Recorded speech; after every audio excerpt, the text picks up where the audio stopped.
Did you ever play Truth or Dare as a kid?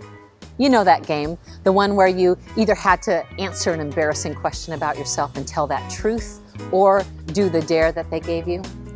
I always hated that game. Rather than tell my deepest, darkest secret, I always chose the dare. Well, I have a dare for you today. It goes something like this. Dare to be a Daniel, dare to stand alone, dare to have a purpose firm, and dare to make it known. I hope you've been learning a lot through our sermon series on the book of Daniel. It's one of my favorite books of the Bible, and I'm really excited that I get to bring the message this coming Sunday to you while Brian and Millie are on vacation. I love the book of Daniel because there's something for everyone in it. Of course, the kids always love those favorite Sunday school stories from the book of Daniel, the ones like Shadrach, Meshach, and Abednego, who are saved out of the fiery furnace, even though the soldiers that brought them there died from the heat of it. And then there's Daniel in the lion's den. What a great story. For the theologians and intellectuals, you have all those words of prophecy throughout the book of Daniel. Some prophecy already fulfilled, some yet to be fulfilled. And for the educational types, you love the historical records of the rise and fall of kingdoms and those interesting questions like, who really was Darius the Mede? All of that is such interesting stuff. But I think even for people who don't attend church and don't acknowledge God in their lives, they understand phrases like the writing on the wall. Where did that come from?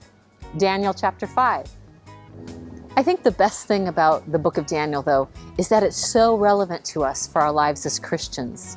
In Daniel's time, God's people were in a pagan culture, surrounded by people that didn't acknowledge God, a culture that put self above everything. Daniel and all the Israelites had a choice to make.